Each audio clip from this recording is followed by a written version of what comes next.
Hi, my name is Richard Miller, and I'm going to be taking you through this presentation on successfully managing a consortium. We're starting from the assumption that you've submitted an application and are either now ready to start delivering the project or are waiting to hear whether or not you've been successful in funding. In either case, there are things you need to be thinking about now in order to deliver a successful consortium project in the time available. You've submitted your application and you're now waiting to hear if you've been funded. And when you are funded, things will happen quickly. So it's a good idea to be planning for success so that you're not caught out. This session covers these topics where some early planning can save you time. So looking at the consortium agreement, looking at roles and responsibilities, and looking at building your team for the project. In the live version of this webinar, we then had a pause for discussion before moving on to the issues of actually managing a consortium, some of the special things you need to worry about, and in particular, getting the communications right to keep people aligned, and some ideas on tools and techniques you can use to help. So you have formed your consortium, and now you have to deliver. But although your consortium gives you many advantages, strength, diversity, ability to share resources, it is not necessarily an easy thing to manage. There will be headaches. There will be extra work. If you are the lead partner, BAYS will only work with you. It will be your job to make sure that all of the funds are dispersed properly. Your job to make sure everyone reports on time and supplies the information in the right format. Inevitably, there is just more bureaucracy with more partners. And there will be arguments. People make different assumptions and work in different ways. They have their own priorities, resources, and plans. It could get tricky. So planning for how the consortium will run and how it will make decisions is time well spent. There is a toolkit on consortium forming on the website in the Knowledge Hub, and it also covers consortium management. In general, there's a set of toolkits covering most of the major tasks in setting up and delivering a retrofit project, and they are all available from the Knowledge Hub on the website. The toolkit goes into a bit more depth than I have time for here and offers useful checklists. It's not too long, but it helps you cover all the bases and make sure you don't miss out on something critical. This is our model of the life cycle of a consortium used in the toolkit. So dealing with before you form a consortium, taking the decision of whether you want to have a consortium or not, is that the right way to go? How to form a consortium, finding the right partners, developing an agreement, developing a shared view of how this is going to work. Managing a consortium, dealing with all the issues of holding everything together. And then finally, what happens when the project is at an end, when the contract finishes? Does the consortium want to continue working together? Are there any assets, leases, equipments, intellectual property to be dealt with? And how will you deal with the responsibilities for monitoring and evaluation and reporting post the physical stage of the retrofit? For a consortium to be a success, you need an agreement between the partners. And there is a continuum of options from a light touch, memorandum of understanding, letter of intent, etc., something which indicates the way you want to work together but has no legal force, through formal legal agreements, to actually creating a new delivery body as a joint venture or a special purpose vehicle. And then you need to think about the management structure within that, who does what. Only the consortium can decide what is the right approach, but make sure your agreement exists and covers what happens if something goes wrong. Tailor it to your specific situation and make sure you take legal advice, either internal or external. So here are some of the things that should be covered by your consortium agreement. It's not a complete list, but it covers the main topics. What is your objective? What is the objective of the project? What are our mutual obligations? Who does what? What are the financial arrangements? Are some shared assets being co-funded? How does information flow between the partners and the departments? How do decisions get made? And how will we deal with things that go wrong? This is where your risk register becomes a hugely important asset. And then, of course, what happens at the end of the project. You must make sure everyone is clear. What are we setting out to do? What must everyone deliver? And what happens if something goes wrong? You also need to think about getting your team organized. These are the basic steps for doing your skills audit and getting your team together. And there is a team forming and skills toolkit, and the details of the jobs that need to be done in a typical retrofit project are in an appendix of that toolkit. Again, it's not a complete list, but it's a good starter for a full list of the things that you need to be done, the tasks that need to be done, and how you're going to manage it. So, in essence, developing your team, this is the process. Define the roles and tasks. What jobs need doing for your project? Start with the list in the toolkit appendix, and then think about adding any special things that you need. Map the people you have available. Which of those jobs can they do? Do they have the skills? And critically, do they have the capacity? Presumably, they have a full-time job already. Identify gaps in coverage, tasks with no one to cover them. And then how will you bridge the gaps? Do you have people already? Will you train people, recruit people, or outsource the task? And when thinking about that, you may need to shuffle your team somewhat. Maybe bring someone with the right skills from their current job into the new role, and then backfill by training or recruiting or outsourcing. Maybe you can shuffle the deck in that way. If you're lucky and you have people already available, you're in good shape. But you have to recognize that certainly training and recruiting people, whilst very feasible and also helping you to build your capacity for future projects, do take time. Particularly if you're trying to recruit someone with skills that are not yet common, for example, the retrofit coordinator. In that case, it may be easier to outsource the task altogether. And then, of course, once you have got the team together, the rest is easy. All you have to do is manage them. I'm joking. Now we will move on to some practical ideas about how to manage a consortium. So the project is started and we need to work out how to keep all the plates spinning. If you're the lead partner, this is something you have to think about, as any problems will land on your desk. So what are the problems to watch out for? Number one is communications. It's one of the leading causes of problems in running projects, and in particularly running consortium projects. How do you make sure that everyone is kept up to date?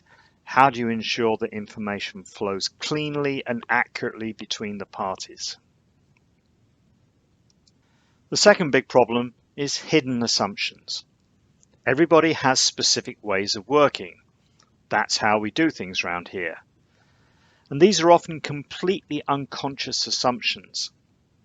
And those different ways of working can cause all kinds of problems. Misunderstanding communications, mistiming critical activities, pushback and sabotage by people who don't agree with what's happening, and divergence of goals. None of this is intentional. People just make assumptions about how things work based on their previous experience. And if you don't have that shared experience in a consortium, then you can misunderstand each other. I have seen so many meetings where people have got together, agreed a course of action, written down the conclusions, and then gone away from those meetings with completely different understandings of what has been agreed and what the actions are. So think about how you can surface those hidden assumptions. Think about using communication techniques that make it absolutely clear. Get people to feed back to you when you make a decision. Get people to repeat back to you what their action is, what the understanding is, just to overcome that problem of these hidden assumptions. And you must keep the consortium aligned so that they can deliver. It must be a team. And a key problem here is fragmentation. People say, okay, this is my action, this is my task, I take it away, I get my head down, I get on with it, and I focus on delivering. And if you're not careful, that part of the project gradually diverges from the rest of the project. People make pragmatic decisions about how to make progress. And if they're not linked with everything else that's going on, they can just subtly change the project, causing endless problems down the line.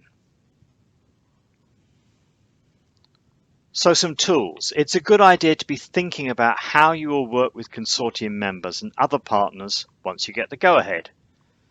These are a few of my favorite tools that are useful in complex multi-party projects. Not the usual Gantt charts and project plans, but tools specifically to keep everyone aligned and informed. You can use the project risk register as a communication and management tool. We tend to think about the risk register as something which needs to be completed for the application form, as something which needs to be updated on a quarterly basis for the funder. It's much more than that. It's a really powerful tool for communicating the state of the project. The risk register is a picture of where the project risks lie now. It will change as the project evolves. Some issues will be dealt with, some will fade away, some will increase in importance, and new risks will be discovered as you work your way through the project. And the great thing about the risk register is it's very simple. You can color code it using red, amber, green, whatever. It's clear what the risk is, it's clear what the action to mitigate that risk is, and it's clear who's responsible for doing that. So treat your risk register as a living document. It's a really, really powerful communications tool. Another important idea is communicating using an elevator pitch, simplifying the story. You're probably familiar with the idea. You get into the lift with the CEO and you have 20 seconds between floors to make your pitch. What are you going to tell them? What's the most condensed form of the project you can communicate? And you don't have to tell the whole story. Marketeers have an acronym they use for this, AIDA, AIDA. Attention, interest, desire, action. That's the journey you take people on. And if you don't grab their attention and hold their interest, then you never get the actions you need from them. So you're going to be telling the story of the project all the time, keeping people up to date, highlighting new problems, chivying people along, dealing with new recruits, suppliers, contractors, whatever. Having that brutally condensed version of the story of the project is incredibly helpful. So, be brief. The problem, the opportunity is. It matters because. If only we could, it would solve this problem, fix this issue, enable us to take advantage of this opportunity. To do that, we need to be able to. And then, for details, you can go into later. So a good way of tackling this is to strip back the story to its essentials using the idea of the inverted pyramid. This approach to structuring stories is widely used in print journalism and web writing. You start with the critical points you want to get across. Simple, direct language and the minimum number of words. Then you add the main story, providing the core argument, and finally there's other related information, specific details of plans, costings, risk assessments, and so on. This makes the best use of whatever time you have. If you only have a short time, you get the main points across. If you have more time, you can go into more detail. And if you look at newspaper articles, this is how they're constructed. The headline, the key points, the key takeaways, and then you start to go into the detail. If you have the story of your project arranged in that way in your mind, you can present to anybody, you can write brief assessments, you can do all the things that need to be done to keep everybody together. The next communication and alignment tool is the RACI chart. It identifies who is responsible for delivering a task, who is accountable for making sure it happens, who needs to be consulted before a decision is made, and who needs to be informed after a decision is made. The responsible people are the ones doing the actual work. It will probably be a small number, a small team perhaps. Ideally, there should be a single named person who is accountable. You need to know where the buck stops. And then a variety of people who need to be consulted and informed depending on the task. You can map out the tasks and people in a simple graphic or spreadsheet. And the RACI chart makes it much easier to map out who is doing what and keep everyone up to speed. It's very common in large complex projects to find that different people think they're responsible for the same action, or that no one has been made accountable, so nobody knows who to turn to when there's a problem. Or because people are busy doing their own tasks with their heads down trying to deliver, they forget to consult people who will be affected by the decisions they're making. Or nobody remembers to tell everyone that a milestone has been reached, a task has been deleted, or a change has been made, and so they're carrying on, thinking the project is not what the project now is. So it's a really simple tool, but it's a very, very powerful way of keeping everybody aligned and also spotting where the gaps and the problems are, the spaces where things can get forgotten and dropped. Another tool is the boundary object. Boundary objects address the problem of silos.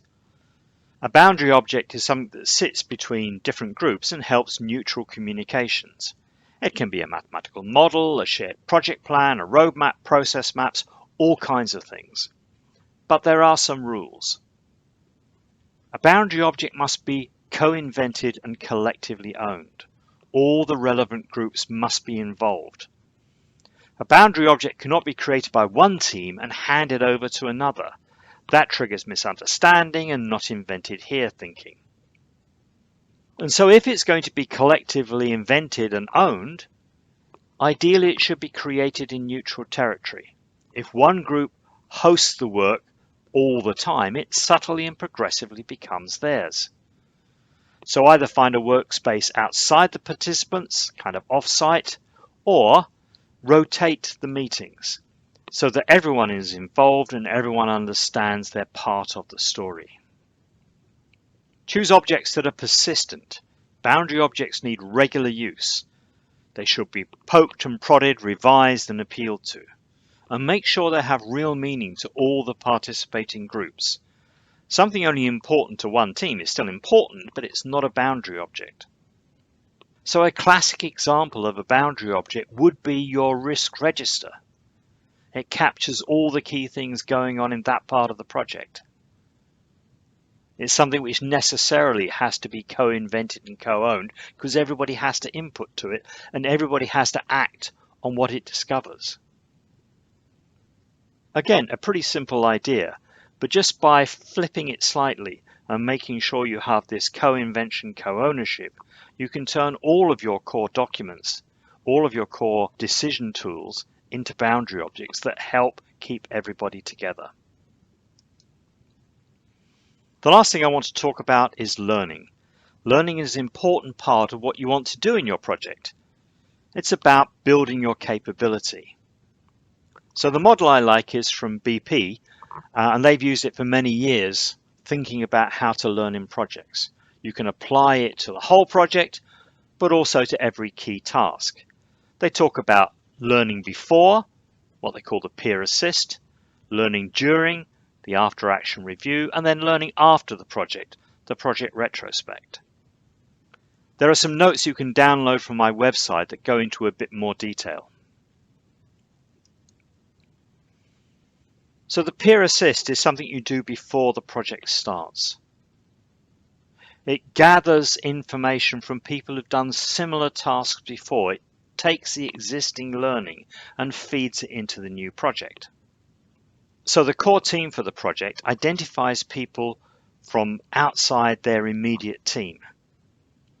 Perhaps people in other parts of the organization who've done similar projects, in partner organizations who have some expertise, or even totally outside. They bring those experts with the experience together, they invite them into a meeting at which the core team lays out what they're trying to achieve. Then the guests comment on what they have learned from similar projects, the things they wish they'd done better, the things they wish they'd done earlier. They put their thoughts in, but they don't criticize or try and adjust the plan of the core team. They just comment on what they've heard based on their experience. And then the core team decides what they want to do, how they're going to plan the project. So this takes advantage of the strength of knowledge of all the people you know, all the experience that you can access, but it's always the task of the core team to decide what to do. The After Action Review was developed by the US Army to make learning immediate, not something left to the end of an exercise or a battle when everyone has forgotten what actually happened. It's a quick process, done in 15 minutes or less. 5 minutes is good. As soon as the meeting is over, the milestone is met, the task is finished, whatever. Get in there and do the After Action Review. And it's done very simply. A flip chart divided into 4 with these questions. What did we set out to do? What actually happened? Was there a difference, and do we know why? And what would we do differently next time? You're looking for the immediate reaction, the front of mind stuff. And there are rules about it. No blame, no finger pointing, all egos are left at the door, everyone has a voice and everyone will be listened to. And this enables a team to very quickly internalize what they're learning from the tasks as they are carried out. And that learning feeds into the rest of the project. Finally, the project retrospect, summarizing the whole project, the whole activity. Essentially, it's a bigger after-action review. The questions are, what were the objectives? What did we actually deliver? What went well and why? What did not go quite so well and why? And critically, what message would we pass on to the next team to try something like this? And that last point is the key strength of the project retrospect. It's not a kind of long report that goes into the details of the project. It simply says, this is what we set out to do, this is where we got to, this is what went well, and this is what went not so well, and this is what we advise the future. It's a message in a bottle to the future activities. It's an incredibly powerful tool for making sure that learning is encapsulated without it being a heavy task. Most project retrospects that I've seen are 3 or 4 pages, not a 25-page analysis of the project in detail, and just like the After Action Review, no blame, based on the real experiences of the people in the project. And the final tool is the Consortium Agreement. You don't need it if everything is going well. If the project goes brilliantly, you may never refer to the Consortium Agreement at all. You may never even look at it. But when things go wrong, it comes into its own because you set out what you were going to do if some of the things in your risk register, some of those risks you identify, actually happen. So to wrap up, Consortium projects are like normal projects, only more challenging. Communication, communication, communication. You cannot communicate too much. It's the essence of holding a consortium together. And beware those hidden assumptions. Just because you work in a particular way, don't assume when you tell somebody something that if they're from a different organization that they're hearing what you're telling them. They may be hearing something different. So beware those hidden assumptions. Think about how you can use communication techniques to expose them and overcome them. Use the risk register to monitor a project. Make it a living document that's referred to constantly and used to communicate. The elevator pitch and the RACI chart and boundary objects are all tools to help keep people aligned, to help you tell the story effectively. And then learn before, during, and after. Make sure this project works for you and builds your capability. And when things go wrong, use the consortium agreement. So that's all I want to cover in this workshop. If there are any follow-up points, please feel free to contact me or the Social Housing Retrofit team at Turner & Townsend. Thank you very much.